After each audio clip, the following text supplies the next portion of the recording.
Hi, Alex. Good to have you back. Hey, Karen. Yeah. We're going to continue on with our project of all things Jordan Peterson, reading through the letter he wrote his father about maps of meaning. And I'm happy here today to have Alex with me, who is a geologist from Illinois, and he's also very interested in emergent symbols and how that helps us to make some sense of confronting chaos in creative ways. So we are working on the letter that Jordan Peterson wrote to his father before he was actually writing Maps of Meaning, which was published in 1999, but he had been working on it for 15 years. So this letter was written in 1986. So we are on paragraph 4. The reasons for war, many believe, are rooted in politics.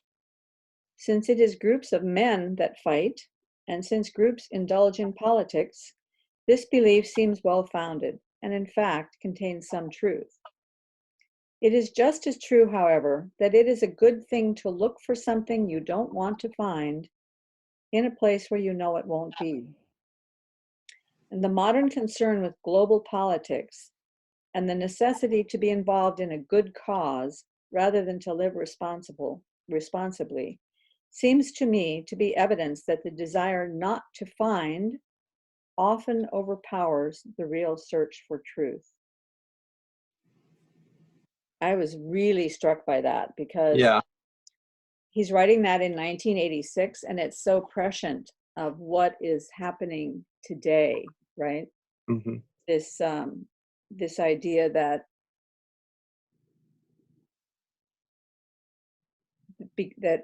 we can solve the big problems of global politics by going out and marching and waving flags and beating up on each other as though that's going to solve any of the problems, right? Or using social media to beat each other over the heads about things. Yeah. when the problems are global, and the problems are at the level of war, we are fighting all these little skirmishes with each other and trying to destroy each other. But it seems like he was so prescient here when he said that it is a good thing to look for something you don't want to find in a place where you know it won't be. Yeah, that's very clever. He puts it another way in some of his other talks. He says, that which you most need will be where you least want to look. Mm-hmm. Yeah, going back, it reminds me of the hero's journey, especially espoused by Joseph Campbell, when he talks about the necessity of confronting the dragon to find the treasure. And that's the dragon is the representative of the thing you most don't want to face, but you most need to face for the greatest reward, that to be the hero archetype. So when Joseph Campbell writes about that, does he indicate what the dragon is? I think, as far as I remember, it's been a while, but I think the gist of what he says the dragon is that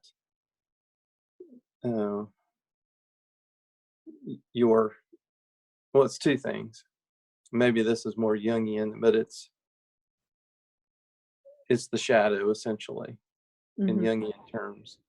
It's both the thing that your greatest potential or your highest potential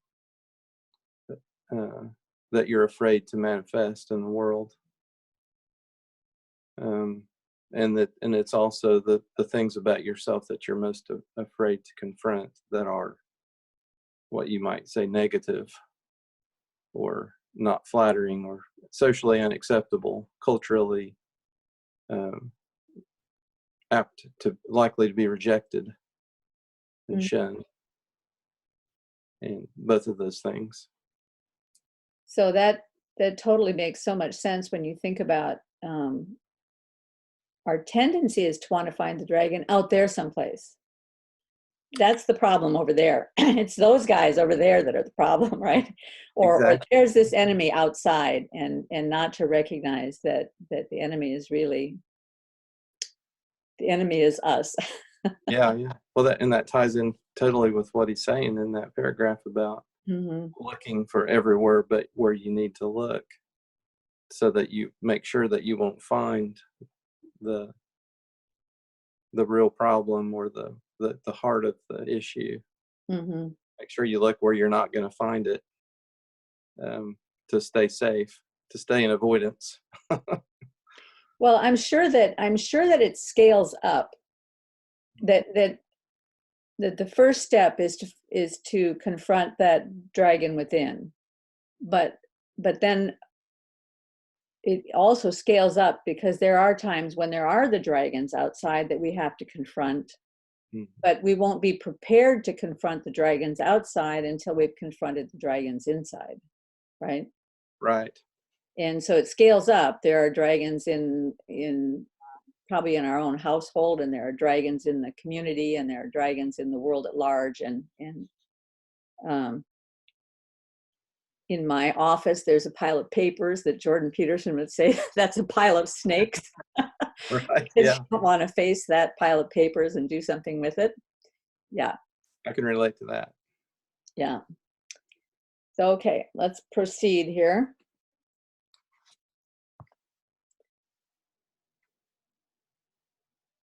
The desire not to find often overpowers the real search for truth. You see, it is true that people don't want the truth because the truth destroys what lack of faith erects and the false comfort it contains. I got to thinking about that. The truth destroys what lack of faith erects. So how does lack of faith erect something that is destroyed by truth? And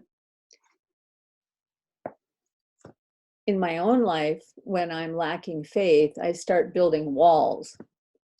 I start protecting myself in one way or another, or I start trying to solve problems in my own strength because I doubt that God actually has the power to solve those problems. And so I start doing those kinds of things. And so that got me thinking, the biggest thing I can think of that lack of faith erected was the Tower of Babel. And I know that's been a particular interest of yours, the story of the Tower of Babel. And I wondered if you might comment on that. Okay. Yeah, I think that it's such a short little segment. It's not a long story. But as far as the description of that, I think it has a lot of potential meaning that can be read into it. But I think that there was something that Peterson was talking about regarding how the history that tells the meaning or the significance of things, not how things came about, not how things were empirically, but mythological literature or religious literature tells the story of how things were and are psychologically speaking. I think that's how Jordan Peterson describes it. And so if you look at the Tower of Babel in that way and try to decipher what is happening and what is being built there, it seems to me that it's some sort of metaphor to explain how we, as human beings, going way back to when we became self-conscious, that we were trying to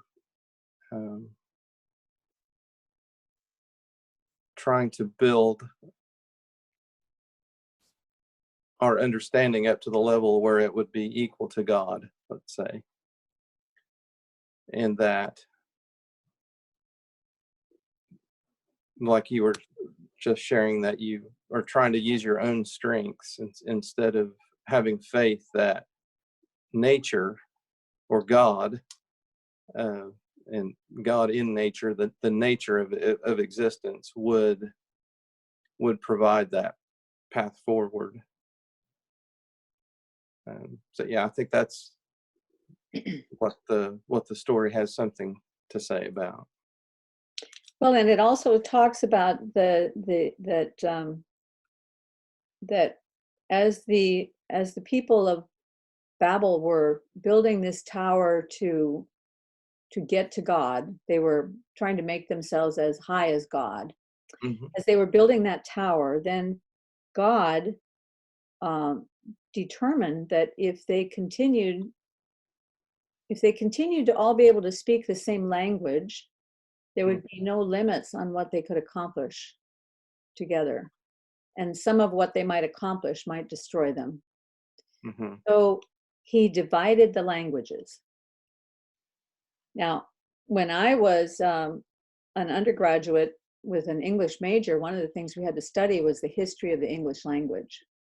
This is, I hate to date myself, but this is circa 1967, maybe.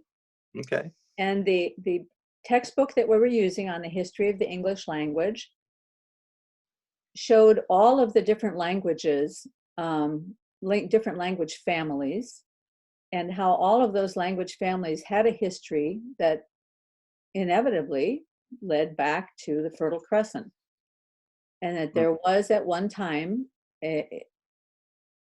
seemingly a language family, or a number of language families that sprang out of a common ancestor, so to speak. Mm-hmm.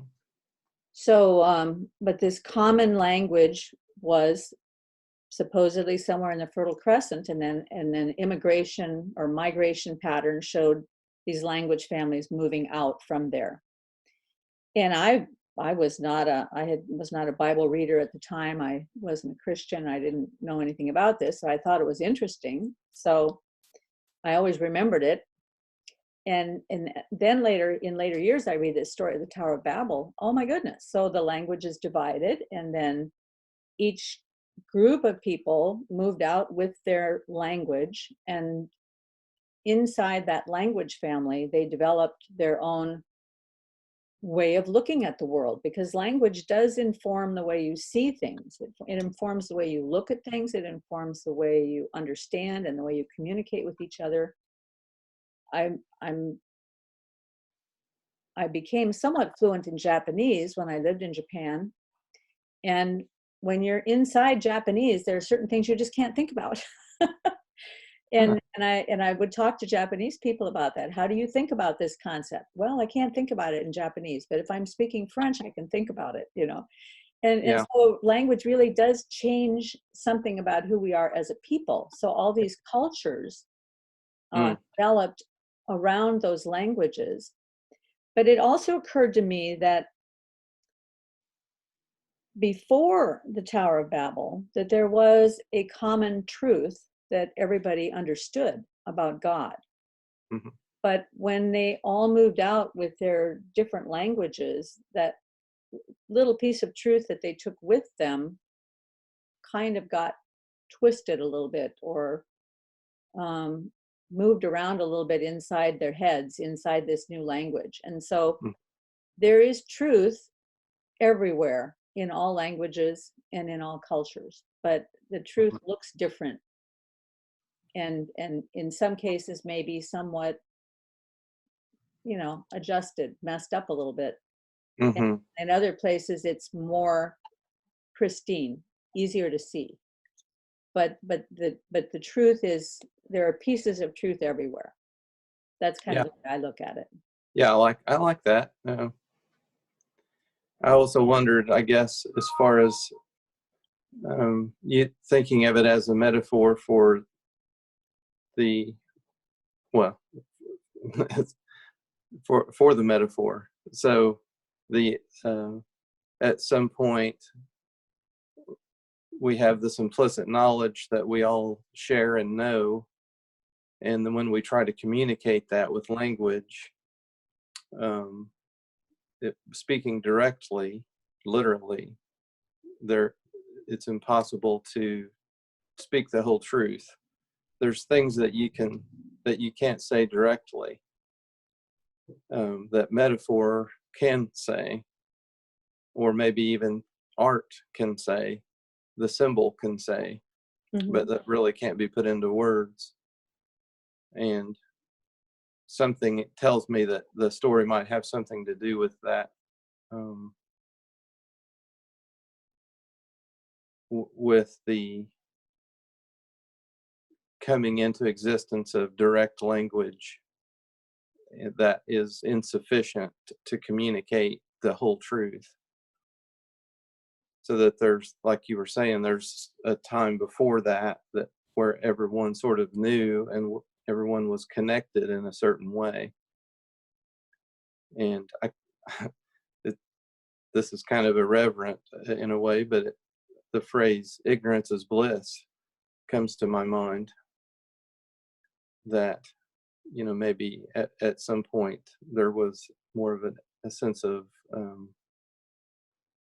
more of a blissful existence, more like animals would be on the plain or on the prairie. And to me, so the story is saying something about the evolution of language and the evolution of thought, in relationship to people's aspirations to achieve maybe what they had lost, this connection to God, and the way that they are trying to get to that, back into that connection. But I guess I'm not clear why, in the story, why God would scramble the languages. And the only thing I can think of is maybe it has something to do with, so they can't get too good at trying to communicate the truth directly and chase that rabbit to their destruction, so that they will always they won't ever be able to build that tower up high enough without resorting to direct language or the direct experience of truth. Well, when you were talking about that, it made me think about, when Jordan Peterson talks about the Tower of Babel, he talks about that it's a story of building something that was too big not to fail. So the Tower of Babel was this project that everybody was working on together, and they all had a common goal. And their common goal was to make themselves as big as God or as good as God or whatever. But it's kind of this almost the totalitarian mindset of have everybody working on the same thing, whether it's fascism or communism. If we're all working together, then we can have this utopian dream. But this utopian dream must fail, because it is not based on reality.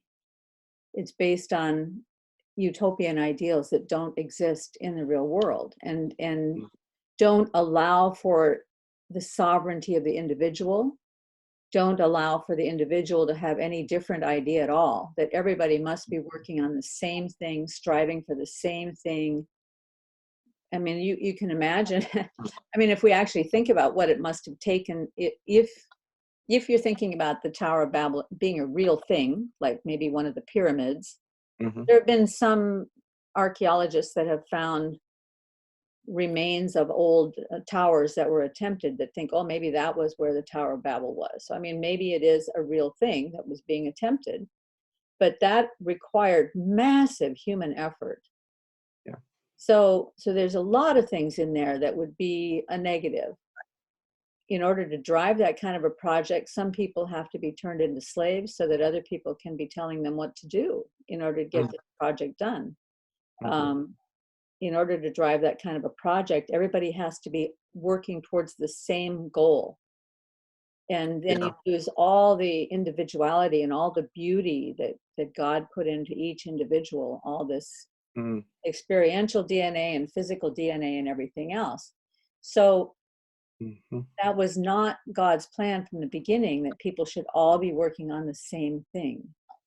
Hmm. So if he divides the languages, then they can't get together again and try to produce that kind of a massive project that's too big not to fail.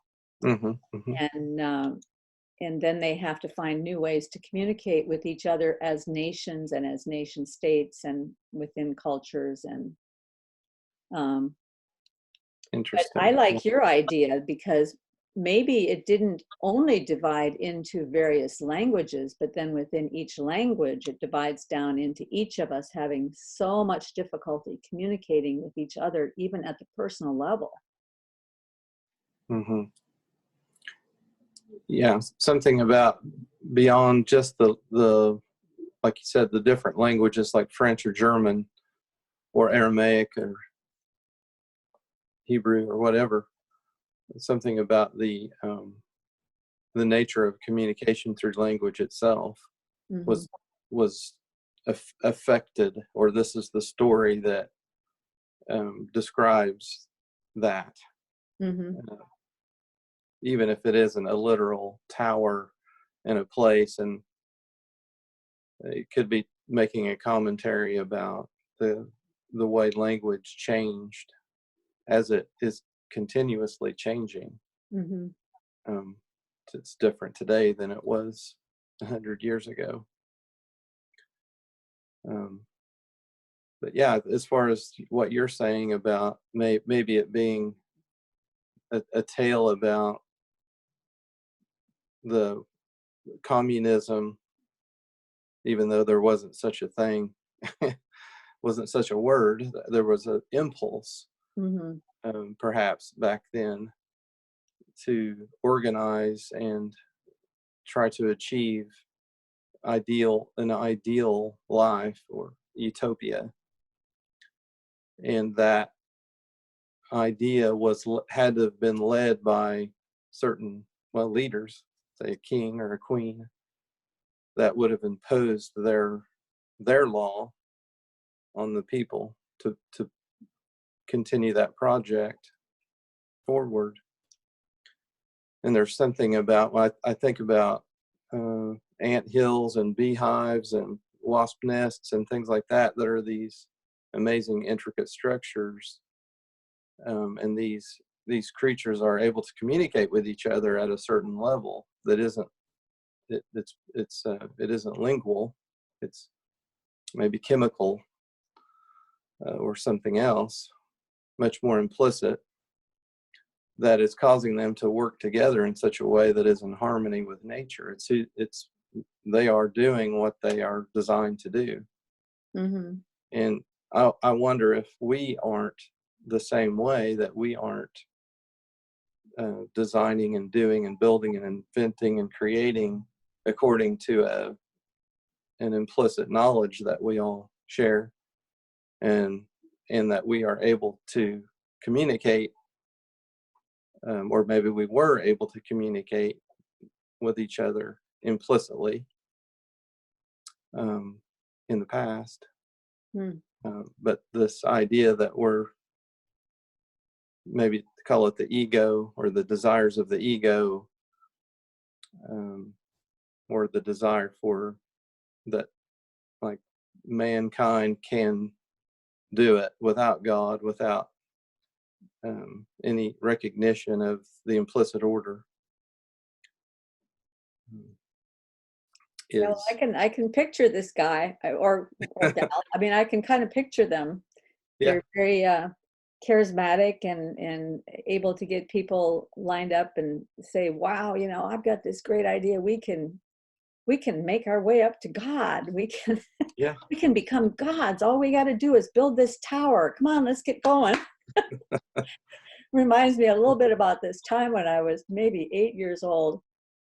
9 years old. My dad had retired from the military, and he was a master sergeant when he was in the Army. And he always had this dream of owning a farm. And so back in those days, they didn't have the internet, but they had the United Farm Catalog, which was a newsprint catalog that came out like twice a year, and it had in it all the farms for sale in each state or something like that. Okay.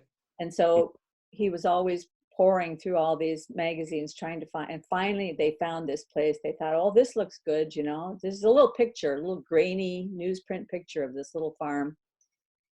And I think they bought it for $8,000, 160 acres outside of Zimmerman, Minnesota.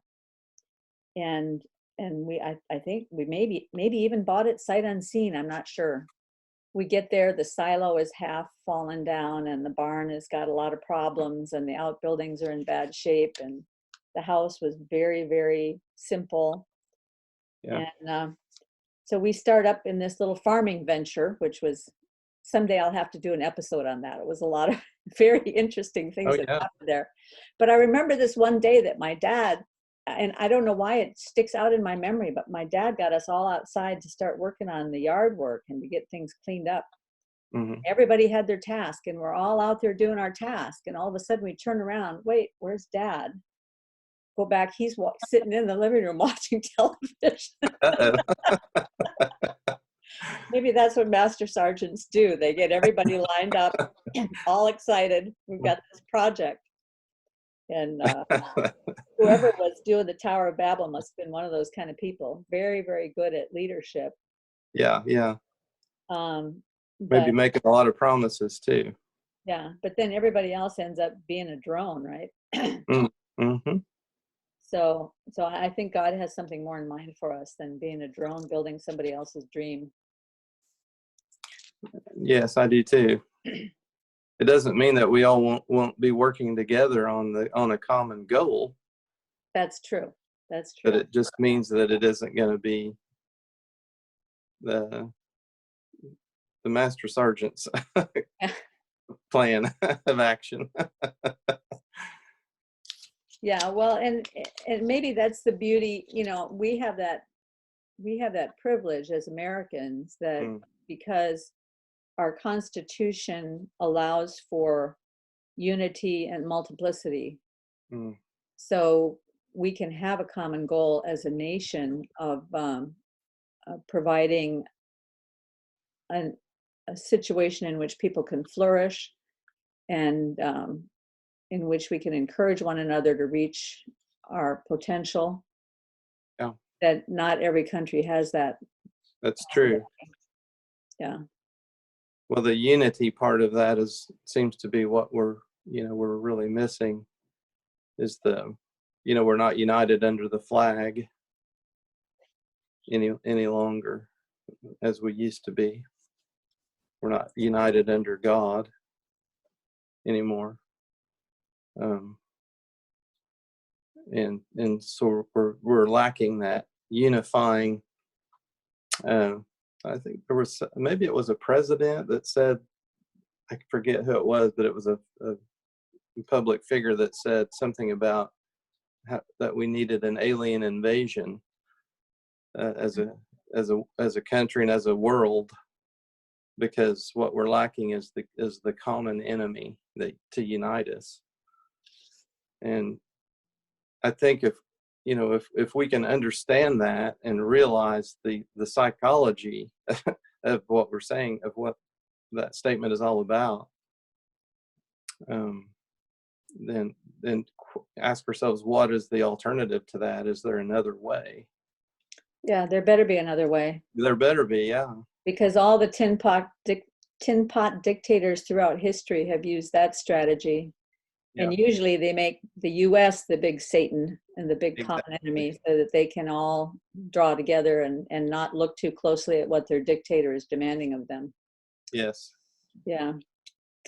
So, when Jordan Peterson talks about these, like I was talking about these three frames that he writes this book in, the one big frame is the frame of anomaly, which basically the idea of anomaly is that it is that which interrupts the normal flow of events. And then there's interest, and that's the glimmer that calls us forward. And then there's the value or the binary of polarity. That polarity has to exist in order for us to move forward. And the stronger the polarity, the more we're drawn towards one side or the other. That's what gets us to move. But the danger is that we get drawn into these kind of false polarities where we become enemies of one another. We either become extreme left-wing, extreme right-wing. We're drawn into these ideologies where we lose the sense of what is actually true, and we become bound up in a totalizing system. Everything makes sense as long as I'm inside my bubble, and whatever that bubble might be. But there isn't, and this is, so I'm, it's sort of mathematical in my mind that the polarity is going, the false polarity is going this way, but there is a true polarity, good and evil. And so if we're drawn towards the good, that's going to keep us in the center, in a place of truth. And by center, I don't mean compromise, but I mean sitting on the island of truth rather than straying off into the slough of falsehood and error and all of that kind of thing, right? And so it's that polarity that gives us the strength to move forward, but it's the polarity between good and evil. And that the lie is that polarity does not exist.